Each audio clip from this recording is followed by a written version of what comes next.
दोस्तों क्या हो जब आप टनल में जा रहे हो और तभी टनल टूटे और आप उसके नीचे दब जाए और बाद में आपको 35 दिन वहां पर सरवाइव करना पड़े। आज हम कुछ ऐसी मूवी देखने वाले हैं जिसका नाम है टनल। तो मूवी की शुरुआत में हम एक आदमी विक्टर को देखते हैं जो पेट्रोल पंप पर अपनी कार का पेट्रोल भरवा रहा होता है। वहां पर जो पेट्रोल भरने वाला था वो आदमी अंधा था, जिसकी वजह से वो गाड़ी का टैंक फुल कर देता है और ये देखकर विक्टर को बहुत ज्यादा गुस्सा आता है और वो उसे डांटने लगता है। तभी वहां पर उस पेट्रोल पंप का ओनर आ जाता है और उसे बताता है कि ये आदमी अंधा है, जिसकी वजह से इसने आपकी गाड़ी की टंकी फुल कर दी। कोई बात नहीं, अब इसने अगर गलती कर दी है तो आप इसका पैसा मत देना। इसके बाद विक्टर अपने रूट्स के लिए निकल जाता है। अब रास्ते में चलते हुए विक्टर को उसकी बीवी का कॉल आता है और विक्टर को पता था कि आज उसकी बेटी का बर्थडे है, इसलिए उसकी बीवी उसकी बेटी को पैड गिफ्ट करने के लिए कहती है, लेकिन विक्टर इस बात के लिए उसे मना कर देता है। तभी उसे एक और कॉल आता है जो कि उसकी क्लाइंट का था और अब विक्टर अपनी क्लाइंट से बात करने लगता है। क्लाइंट से बात करते करते विक्टर एक टनल में पहुंच जाता है।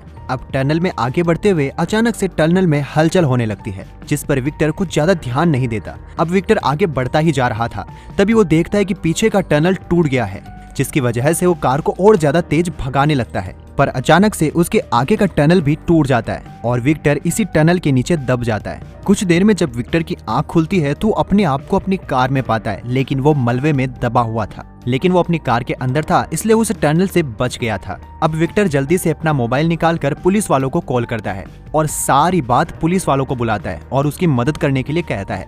तब पुलिस वाले एक रेस्क्यू टीम को उसके पास भेजते हैं। जब रेस्क्यू टीम वहां पर पहुंचती है तो रेस्क्यू टीम देखती है कि जिसपे वो टनल बना हुआ था वो पूरा का पूरा पहाड़ अब टूट चुका है और वहां पर बहुत ही ज्यादा मलबा पड़ा हुआ है। अब देखते ही देखते ये बात हर जगह पर फैल जाती है और इधर ये सब विक्टर की बीवी को भी पता चल जाता है, जिससे वो काफी ज्यादा दुखी होती है। अब विक्टर को एक और कॉल आता है जो कि एक मीडिया रिपोर्टर का था। वो उससे पूछते हैं कि क्या तुम हमें बता सकते हो कि अभी तुम्हारे पास कितना खाना है, तुम्हारे पास कितना पानी बचा हुआ है और तुम्हारे मोबाइल की बैटरी परसेंटेज क्या है और तुम कैसा महसूस कर रहे हो। ये सुनकर विक्टर काफी ज्यादा हैरान था। तभी हम इस तरफ न्यूज रिपोर्टर के पास एक पुलिस वाले डैन को देखते हैं जो कि उन्हें कहता है कि तुम्हें एक इंसान की कोई परवाह नहीं, तुम्हें बस अपने चैनल की टीआरपी की पड़ी है। अब डैन खुद विक्टर को कॉल करता है और अंदर की सारी सिचुएशंस उससे पूछने लगता है। तब विक्टर कहता है कि मैं अंदर मलबे में दबा हुआ हूँ और यहाँ पर मेरे पास ज्यादा कुछ खाने और पीने के लिए नहीं है, आप मुझे यहाँ से कब तक बाहर निकालेंगे।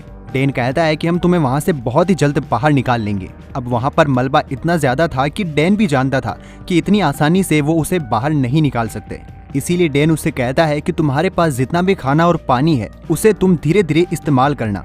और डैन उससे उसके मोबाइल की बैटरी परसेंटेज पूछता है तो विक्टर कहता है कि मेरे फोन में अभी 75% बैटरी बची हुई है। तब डैन कहता है कि अब हम सिर्फ 12 बजे बात करेंगे और बीच में तुम किसी से भी बात नहीं करोगे ताकि तुम्हारे फोन की बैटरी को सेव किया जा सके। विक्टर ने डैन को एक लोकेशन में बताई थी कि वो टनल के किस जगह पर है। इसके बाद डैन एक टनल का मैप बनाता है और उसे बाहर निकालने की तैयारी करने लगता है। इधर हम देखते हैं कि विक्टर के पास उसकी बीवी का कॉल आता है। विक्टर की बीवी उसे कहती है कि हमारी बेटी तुम्हारे बारे में पूछ रही थी, इसलिए मैं उसे अपनी माँ के घर छोड़ कर आ रही हूँ। जब तक तुम बाहर नहीं आ जाते तब तक वो वहीं पर रहेगी। अब इधर हम डैन और उसकी टीम को देखते हैं जो कि टनल के अंदर ड्रोन भेजने की कोशिश कर रहे थे, लेकिन वो ड्रोन जब भेजते हैं तो वो ड्रोन डीएक्टिवेट हो जाते हैं क्योंकि टनल में लोहे की वजह से एक मैग्नेटिक फील्ड जनरेट हो रहा था और उनकी सिग्नल फ्रीक्वेंसी बंद पड़ रही थी, जिसकी वजह से सारे ड्रोन नीचे गिर जाते हैं। अब डैन डिसाइड करता है कि वो खुद अंदर जाएगा, इसलिए डैन एक और पुलिस वाले को अपने साथ लेकर टनल के अंदर जाता है। टनल में आने के बाद डैन अपनी कार का हॉर्न बजाता है जिसे विक्टर सुन लेता है और विक्टर जल्दी से डैन को कॉल करके कहता है कि उसे हॉर्न की आवाज आ रही है। तब डैन समझ जाता है कि वो आस पास में ही है।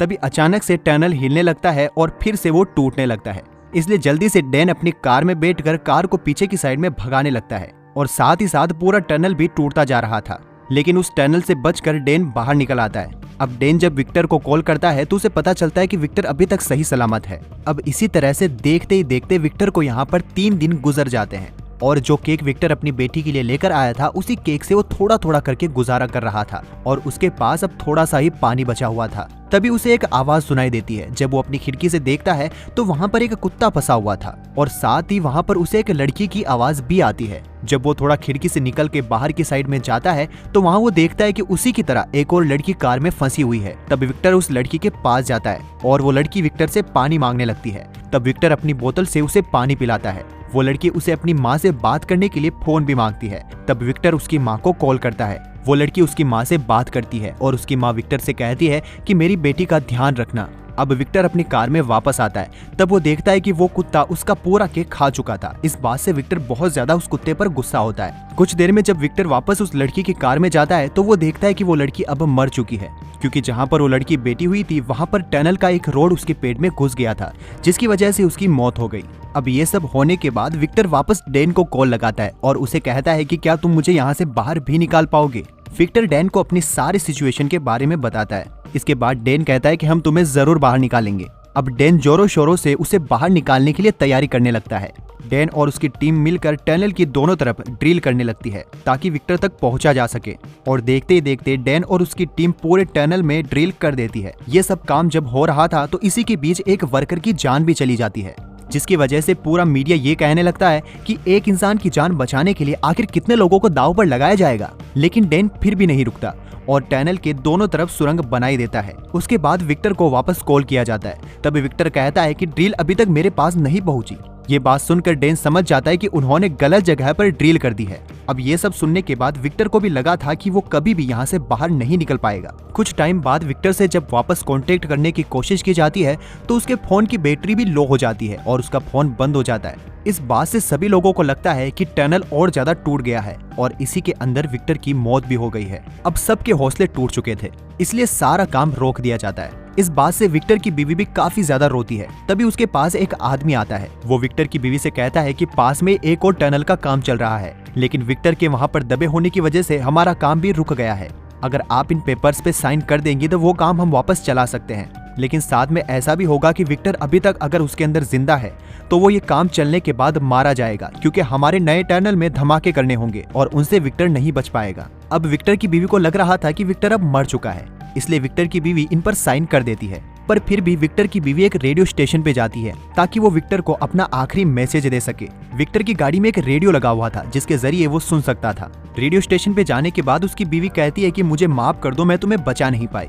इधर डैन को अभी भी लग रहा था कि विक्टर जिंदा हो सकता है, इसलिए वो खुद टनल के अंदर जाने का डिसाइड करता है। वो खुद अपनी की हुई ड्रिल से नीचे की साइड जाने लगता है और वो अपने साथ एक रेडियो फ्रीक्वेंसी जनरेटर लेता है ताकि अगर विक्टर जिंदा हुआ तो उसे रेडियो फ्रीक्वेंसी के जरिए सिग्नल मिल सके। इधर हम विक्टर को देखते हैं, जिसे अब लग रहा था कि उसे बचाने कोई नहीं आएगा, इसलिए वो खुद यहाँ से बाहर जाने का डिसाइड करता है। और जब वो बाहर जाता है तो फिर से टनल टूटने लगता है, जिसकी वजह से विक्टर वापस अंदर की साइड भागता है।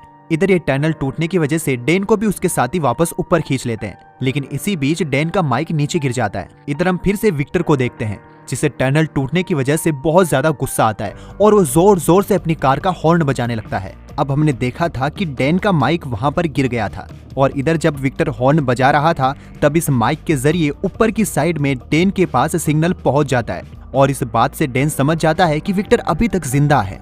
अब ये लोग इस जगह पर बहुत ज्यादा ड्रिल करते हैं और साथ ही बॉम्ब भी लगाते हैं और देखते ही देखते 35 दिन बीत जाते हैं। अब 35 दिन की मेहनत और बड़ी मुश्किल के साथ विक्टर को बाहर निकाला जाता है और खुशी की बात ये थी कि विक्टर अभी तक जिंदा था। तभी वहाँ विक्टर की बीवी आती है और भागकर विक्टर को गले लगा लेती है और इसी के साथ इस मूवी का एंड हो जाता है। तो दोस्तों, ये एक्सप्लेनेशन आपको कैसा लगा कमेंट बॉक्स में जरूर बताना और अगर वीडियो अच्छी लगी हो तो वीडियो को लाइक और चैनल को सब्सक्राइब जरूर करना।